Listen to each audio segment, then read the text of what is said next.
Alright, hey guys, welcome balik lagi bersama gue Ajis Fan di Soken. So, yep.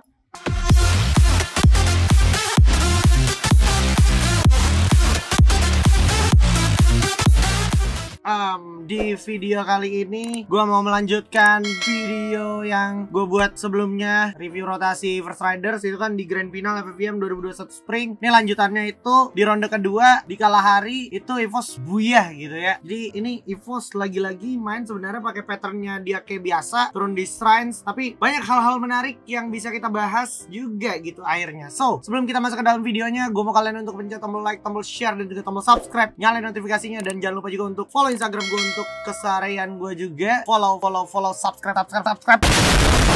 So, without any further ado, yuk masuk kita ke dalam videonya. Oke, ini kita lanjut ronde ke berapa nih? Ronde kedua ya? Masih ronde kedua di Kalahari. Nih ya, ini kita bahas EVOS Buyah. EVOS Buyah masih pakai rotasinya kayak biasa, kayak yang gue bilang. Ini juga jadi satu challenge dimana kalau seandainya EVOS sang juara bertahan itu ditabrak masih bisa juara apa enggak gitu kan. Dan dia membuktikan dia berhasil masuk babak grand final sampai akhirnya dia nggak perlu pusing takut ditabrak ya kan di grand final. Gokil banget EVOS.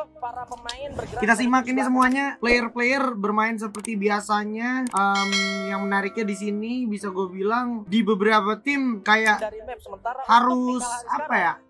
Harus kesulitan nanti di awal-awal gitu. Kayak misalnya di sini ada First Riders turun di Bayfront yang habis Buyah di ronde pertama, terus juga Siren langsung ngamanin Bayfront juga. EVOS ini Shrines biasanya, habis itu Oldhampton. Jadi di awal-awal sebenarnya kita nggak bisa bahas pergerakan EVOS karena apa? Karena dia mainnya di belakang gitu kan, udah di belakang zona pastinya gitu, dan circle kan nanti begini nih, ya kan seinget gue. Terus kayak DG, RBR, Onyx semuanya main di komponnya mereka. So kita tonton ini Stone Ridge cuman DG ya, nggak ada aura biasa Stone Ridge apa auranya geser. Ini juga RBR, Onyx agak susah ya. Nah ini First Riders langsung looting cepet aja, scrapping. Dan kalau lu perhatiin, nah ini teman-teman dari First Riders masih dengan konsistensinya. Dimana kalau seandainya kita berbicara early game, memang lu harus nguasain Bayfront gitu. Kalau seandainya lu nggak mau ada lebih dari 2 tim Bayfront nih. Kita skip dulu ya. Nah ini teman-teman dari First Riders tuh kelar dari Bayfront langsung nyari orang ya ke Council Hall sama pertengahan confinement gitu kan. Jadi bakal coba langsung dicari, mereka ketemu sama Onyx. Wiza juga tadi sempat kena dikit kan. Nah ini posisi dari FR sendiri harus gue akuin bagus juga, dia 3-1. Ini Souza untuk jagain orang belakangnya, jagain area Bayfront. Terus di Council Hall sendiri ini Onyx sebenarnya nggak punya banyak pilihan ya, kayak dia baru kelar looting, terus mau nggak mau harus dipukul mundur gitu kan. Ke hold gini posisi Onyx ya, Onyx nggak punya pilihan nih kalau kayak gini. Tuh, even gue skip dikit. Nah ini sayang banget Jarsnya kelihatan posisinya sama Darkol ya. Darkol emang selalu punya vision yang paling enak di sini. Bermain dengan strategi, bermain komit dengan dia punya setup ya kan, sampai era satu orang Jarsnya jatuh nggak ketolong, Onyx narik. Onyx sadar di sini Onyx udah nggak mungkin cuan, makanya Onyx langsung narik ya. Zixia juga di sini langsung ditatakin ya kan, dikasih hujan peluru. Wija juga keculik. Ya kan sayang banget Wijanya keculik sampai akhirnya kalau lu perhatiin teman-teman dari FR enak banget, Tayonya kelihatan ya kan, Zixia kelihatan loh. Di random free fire aja di sono. Wija nggak ketolong, udah lepas. Susah ya buat Onyx. Gila, FR sih benar-benar ya menunjukkan. Udah, kalau udah kayak gini udah lock banget posisinya, nggak bisa ngapa-ngapain lagi. Tayo nggak bisa kemana-mana ya kan, Zixia cabut sejauh mungkin. Nah gitu ya. Nah ini kita habis ini, kalau gue nggak salah ingat ada fight di area. Nah ini di area comment post nih. Di comment post menurut gue ada pergerakan yang apa ya, cukup cepet ya dari teman-teman DG sama Aura. Biasanya kan mereka datangnya pelan-pelan gitu, tapi tau-tau mereka udah di comment post aja, dimana kita tahu comment post tadi ada Dranix gitu. Dranix belum kemana-mana dari comment post. Terus DG udah kelar dari Stone Ridge langsung ke comment post. Terus dari desapnya juga si Aura langsung ada di dekat comment post juga, nungguin momen. Sampai era di sini kalau boleh gue bilang sebenarnya DG agak-agak sedikit mati langkah ya. Kenapa? Karena ya kayak kita ingat aja sebenarnya tadi di Bayfront itu ada teman-teman Siren ya di area depan, terus juga di sini Dranix seperti biasa nih, dia jaganya selalu di pojok-pojok sini nih di komplek-komplek sebelah situ. Jadi agak sulit juga gitu untuk teman-teman dari DG akhirnya di sini kalau gue perhatiin. Kita skip. Nah, di sini posisi dari Dranix sendiri lu lihat aja setupnya ya, setup Dranix juga ini bagus banget. Dia dua ditaruh sini untuk mantau yang dari Bayfront, dari arah Stone Ridge, terus mau mantau yang dari arah belakang dari arah Refinery, ya kan? Jadi ini pembagian posisi dari Dranix sendiri cukup ngelok beberapa ini ya tim ya. Dan kita lihat aja circle kan akhirnya kan kesini kan tuh kan. Nah untuk teman-teman kayak Ses ini susah banget nih. Ses susah banget. Nanti kalau gue nggak salah inget dia datang ke comment post berdarah-darah gitu kan. Terus EVOS yang gue bilang juga tadi, EVOS nggak banyak move kayak biasa. Dia kalau turun range biasanya langsung ke mana, ke sampingnya ya kan, ke Oldhampton ya kan. Habis ke Oldhampton biasanya baru dia ke arah situ, ke arah dekat pertengahan Bayfront yang rumah 4 itu ya. Nah karena kalau kita ingat-ingat juga sebenarnya EVOS itu bisa dia datang ke Oldhampton, tapi kita juga ingat di area Shrines tuh dia punya yang namanya launchpad, makanya EVOS bisa udah ada di sini nih. Jadi dia kelar dari Oldhampton, habis itu ke Shrines lagi pakai yang namanya launchpad ya. Dan di sini NGID kan tadi ambil The Maze ya kalau nggak salah ya. NGID juga mau ambil rotasi cepat aja, nggak mau ambil resiko. IOG dari belakang nih ngedelay si Dranix. Habis itu di sini DG-nya kan agak kaget kan. Oh ada perang, terus ada UAV, dapat info dong DG nih banyak tim. Dan terutama untuk teman-teman dari Auranya ke track posisinya, jadi sekarang udah ada crown yang dibuka sama Amek. Nah, langsung diajar pakai hand cannon. Ini Aura pinter banget, harus gua akuin posisinya kayak gini nih. Bener-bener ngedistract pergerakan dari DG itu sendiri ya. Sama Dranix juga akhirnya sedikit pojok, ya kan? Ini posisi dari Dranix tuh udah lumayan ini ya, serba salah tuh kan. Dia di depan udah ada Siren, terus di sini masih ada DG. Untungnya DG-nya belum kena tembak nih. Karena di sini ada Yoge. Tadi ada yang main di dekat genteng sama lantai 2 juga Yoge-nya. Kalau kena sih susah juga ya. Nih. Mereka tuh kan dapat hujan peluru juga. Duar kena tuh Razor ya. Susah posisinya nih Bla ya. Asli. Tower paling atas ya. Monasnya Kemenpos kalau bisa gue bilang tuh biasanya selalu ada user sniper yang harusnya berdiri di arah sana. Tatakin langsung di belakang kayak yang gue bilang, Ses tuh telat masuknya. Karena sebenarnya bukan telat, lebih karena teman-teman yang lain masuknya lebih cepat. Jadi Ses di sini kayak yang paling terlambat masuk dalam. Makanya pasti dihabisin, dikasih hujan peluru, udah Sesnya nggak bisa gerak kemana-mana, nggak punya waktu buat revive, udah diras sama teman-teman Auranya dapat momen. Terus Deki di sini sedikit bisa napas buat reset, ya kan? Di sini udah susah Sesnya asli. Cara positioning. Thanos juga di sini harus gue akuin cukup berperan ya, tapi emang posisinya sekali lagi susah gitu kan. Sekarang akhirnya di sini kalau lu perhatiin bahkan kayak gun saja udah ditaruh di atas gitu. Walaupun Father jatuh, di sini bukan masalah gitu untuk Aura akhirnya tuh. Father jatuh, Amek jatuh ya kan, Deadly sama gun masih ada. Itu akhirnya jadi satu kuncian tersendiri untuk Aura gitu kan. Sebenarnya yang bikin Aura sedikit miss itu ketika tadi mereka dapat momentum di mana Sesnya jadi bisa ini ya, jadi bisa reset ya. Padahal tadi Aura move-nya udah bagus karena Ses ya kan, tapi nah pas ketika Ses juga ngeras di sini nih, jadi agak sedikit miscom nih Sesnya nih. Dibantai sama Gun satu, Notin satu, Jojo juga mati, udah.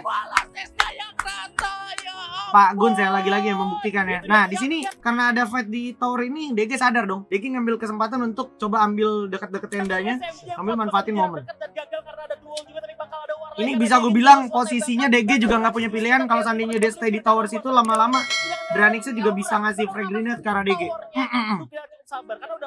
Nah ini resetnya bagus nih dari Aura. Dan kita masih belum ini ya, belum lihat pergerakan RRQ di mana, pergerakan EVOS-nya di mana, kayak emang map bawah nih terjadi penumpukan, jadi nggak bisa dipungkirin ya. Nah ini ada sedikit war spotlight-nya tuh. Guns enak banget pakai double pakai MP14. Lawannya pakai MP5 doang loh. Judir not dead. Mati juga sama Deadly pakai MP5, bagus. Terus nih kalau kita lihat juga sekarang Faiz udah dapetin Maung. Faiz secara aim harus gue akuin tajam ya dari DG ya. Cuma kembali lagi nih kenapa gue bahas tim yang lagi perang, karena kan ini emang gue review rotasi untuk EVOS, tapi emang kita sekalian bahas apa yang bisa kita bahas gitu kan dari Grand Final FFVM.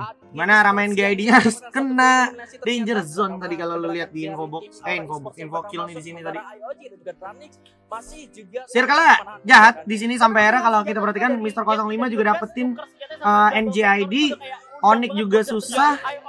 Terus kalau lu perhatiin di sini setelah tadi EVOS main di bawah-bawah sini ya kan, EVOS langsung ngambil rumah ini. Nih pintar banget nih EVOS ya, secara positioning objektifnya dia bagus, placement dia tahu apa yang harus dilakukan ketika dari awal match tuh dia harus kumpulin placement sebanyak mungkin, opportunity killnya nanti datang di fase late game gitu. Kayak sekarang nih RRQ bisa gue bilang serba salah, dia mau turun di bawah udah ada EVOS, dia mau jalan lewat kiri udah ada NGID, dia tahu kan, dan EVOS tadi ada di sini juga. RRQ sendiri boleh gue bilang juga cukup kena lockdown, akhirnya dia nggak bisa masuk zona. Ya kan, apalagi zonanya narik ke arah deket-deket pertengahan Command Post sama Bayfront. Sayang banget. Dan Siren di sini juga menjadi satu kesulitan tersendiri gitu.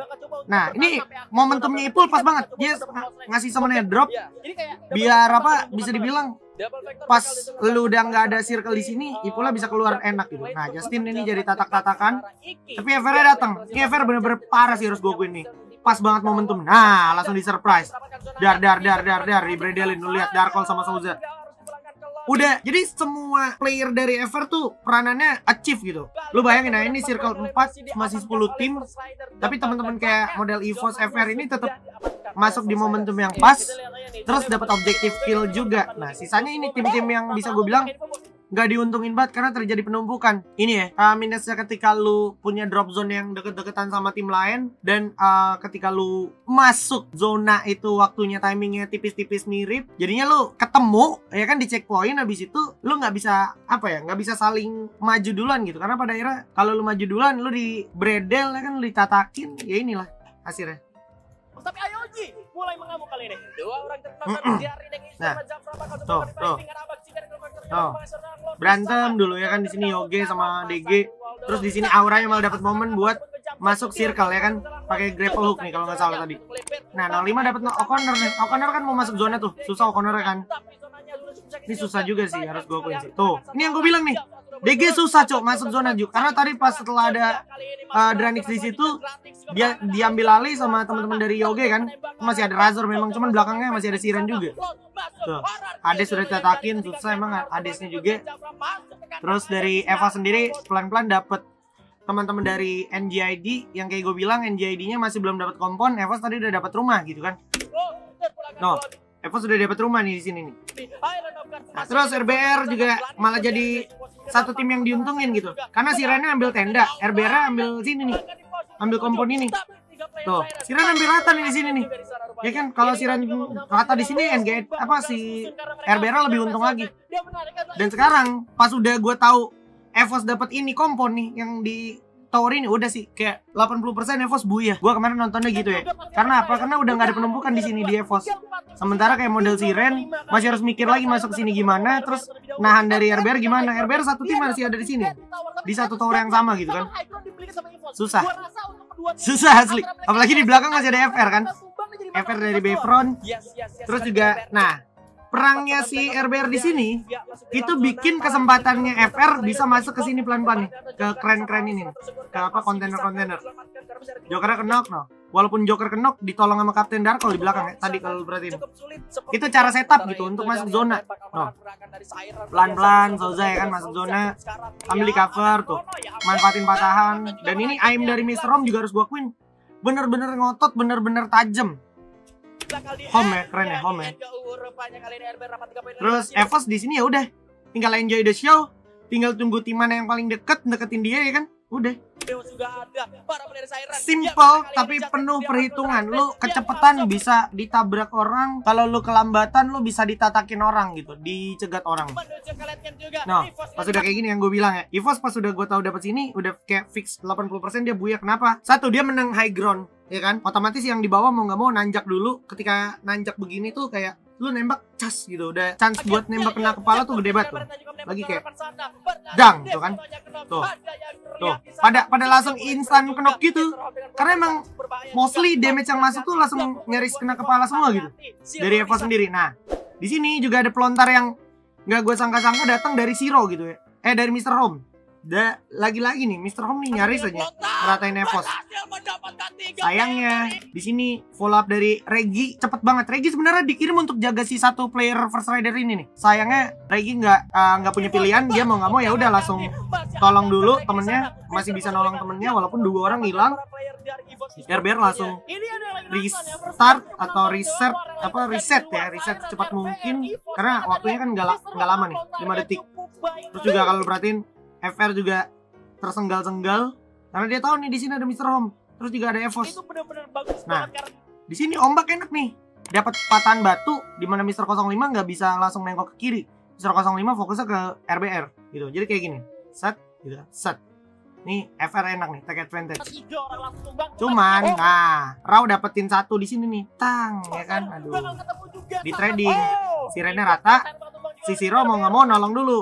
Ombak ini enak banget nih nembakin 05. Cuman sayangnya Ombak itu punya temen si Kapten Darkol itu ngurusin si RBR dulu, which is RBR malah berhasil dapetin Kapten Darkol. Kalau seandainya Darkol nggak kenok, ini gue yakin si First Rider-nya naik ke sini bisa menang lawan Evos. Tuh, Darkol dapetin Mr. Home ya kan. Terus habis itu Darkolnya jatuh juga. Susah. No, ya kan Darkolnya ketukar sama Zero. Jadi trading. Darkol ngambil Home, terus Darkolnya dikenok Zero. Oh. Ya kan, akhirnya di sini Zero malah yang jadi diuntungin. Zero-nya malah jadi masak hashtag 2. Tapi nice try banget sih harus gue akuin ini buat teman-teman dari FR. Dan udah, ini pas udah di sini Evos menang jumlah. Pakai double barrel dua-duanya lagi, Mr. 05. Ya kan? Gokil. Mantap. Asli. Kita berjuang bukan sekedar beruntung. Mantap guys. Nah itu ya move dari EVOS Esports di game ronde kedua, review rotasi gue atau review strategi dari game ronde kedua Grand Final FFVM 2021 Spring. Congratulations buat EVOS yang udah berhasil buya di ronde keduanya dan dia kan udah keluar sebagai juara kita. Gokil banget emang, back to back champion kita EVOS Esports. Nah hopefully dengan konsistensi yang seperti ini tetap terjaga trennya dan lebih tajam lagi secara aim. Karena tadi sempet kecolongan kehilangan 2 player dengan pelontar Mr. Home pun ternyata nggak bikin EVOS tumbang gitu. Ngeri banget ya, apalagi EVOS masih lengkap 4 orang. Waduh, berbahaya banget pokoknya. Overall ini game yang cukup menghibur, cukup mantap. Dan sayang banget buat tim-tim yang harus mengalami penumpukan, jadinya agak susah masuk zona-zona terakhir gitu ya. Respect banget untuk semua tim. Dan sekali lagi buat EVOS ya, ini menjadi satu tren yang harus tetap dijaga supaya nanti di FFWS bisa menuai hasil terbaik kita, yaitu bawa pulang piala untuk Indonesia. Iya nggak? Siapa yang setuju? Siapa yang pengen di sini cita-citanya ngelihat EVOS sama FR bawa pulang piala FFWS? Coba komen di kolom komentar. Ya itu dia pokoknya review rotasi atau review strategi dari gue untuk EVOS Esports di sini ronde kedua. Next kita bakal review rotasi dari ronde ketiga Grand Final FFVM 2021 Spring. Coba komen di kolom komentar kira-kira kalian punya ide-ide next kita harus review rotasi siapa lagi juga setelah gue bahas 6 ronde dari Grand Final FFVM 2021 Spring ini. Oke? Udah banyak requestan dari Blay-Blay yang nonton nih Fluxo gitu. Ada Fluxo, ada Load, ada tim-tim lain kayak Thailand gitu. Ntar kita bahas lagi pokoknya. Masih panjang soal rangkaian acaranya. Jadi kita bakal banyak bahas tim-tim yang bakal jadi lawan Indonesia di FFWS. Oke? Thank you so much buat yang udah nonton sampai habis. Thank you banget. Semoga kalian sehat selalu. Jangan lupa dipencet tombol like, tombol share, tombol subscribe-nya, nyalain notifikasinya, dan jangan lupa juga untuk di-follow Instagram gue, oke? Aji Spence, oke? Right, kalau gitu gue di sini mohon maaf kalau banyak kekurangan karena gue juga masih jatuhnya dalam tahap berkembang, belajar juga, berproses untuk menelisik dan juga memantau-mantau ini ya pergerakan tim yang biasa gue ini ya, gue review, gue reaction gitu. Oke? Gue Aji Spence, oke?